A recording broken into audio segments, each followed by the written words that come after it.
But where do you think you'd be without that positive encouragement? I'd probably be in YOC or in jail, just doing stupid stuff.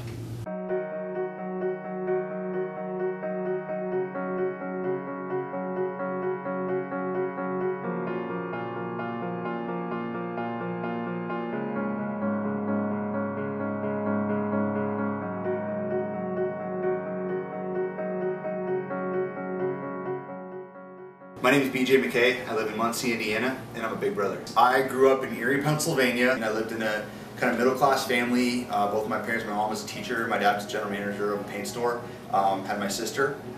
So pretty standard upbringing in Western Pennsylvania. What good memories do you have of here? Basically just playing out in the front yard, having the ball, riding my bike around, you know, just in the grass. My mom, she didn't really let us out in the street much, of course, because of traffic.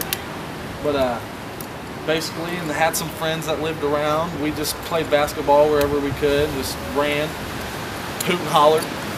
My dad is pretty much everything. He was terrific, and he was awesome. You picture a guy that if he wasn't at almost every event I've ever done in sports or otherwise, he was coaching. So right there, a real supportive role, helping the other kids, not one of those like hands-on, make sure my kid gets in the game kind of dad, but just he wanted to be present. And where was your dad? I actually met him for the first time last year, so that was a bust all the way. I walked up to him, and then I was like, "Hey, I'm Josh." He was like, "Hi, nice to meet you, Josh." I was like, "Yeah, I'm your son." And then he just said, "Oh," and he was like, "Well, why don't you grab something to drink, and I'll meet you downstairs. We can play some pool." And then we played pool for a couple hours and just hung out.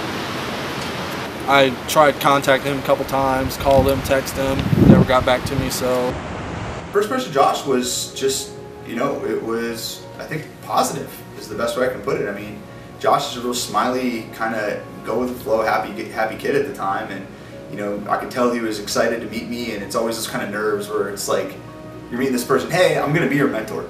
So actually, this is where we first, I believe, started. He started picking me up every Tuesday.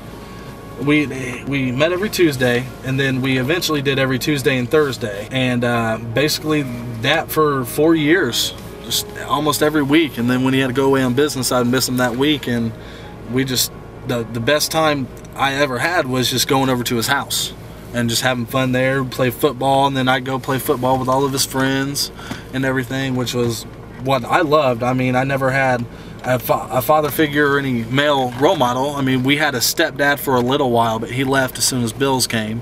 The kids don't tell you much about what's going on at home because they meet with you to have fun.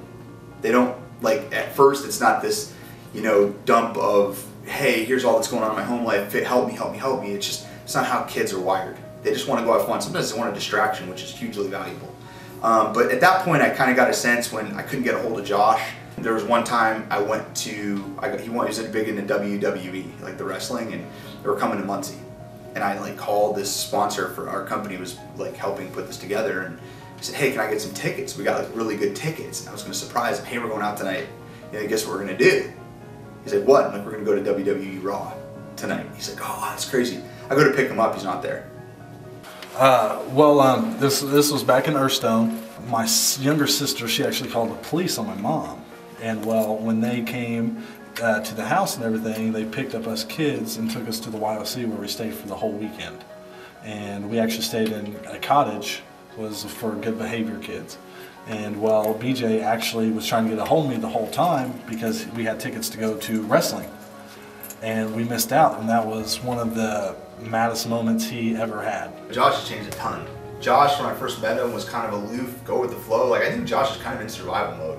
Just trying to keep his self, like, worth intact every day, and just trying to make it, you know, and stay out of, like, line of sight of people that are trying to get him into trouble. To a kid now, like a man, like where he's got responsibilities, he holds himself accountable, he's got a level of proactivity I think that hasn't been in there. He made the commitment to go in the military. I mean, that's a huge thing, and that's a decision he made. I didn't make that decision for him.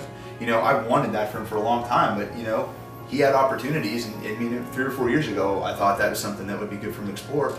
But to his credit, he explored it, he did the research, and I was there with him. Yeah. You know, just like I guess a dad would be there for their son, and you know, look at it, and you're 21 years old, it's something you want to do, and he signed the papers and did it. Yeah. Josh, you know, when I first met him, I don't think that's where this was ending up. No, You know, and I think was more than terrified to even think about doing military or anything like that. he's a man. Like I trust him with my kids. I trust him driving my car. He just got his driver's license. And I tell you what, even a few years ago, I can't really say that to the level that I would measure out on anybody. I mean, he's there. He's probably one of the most stand up, high character, consistent people I know.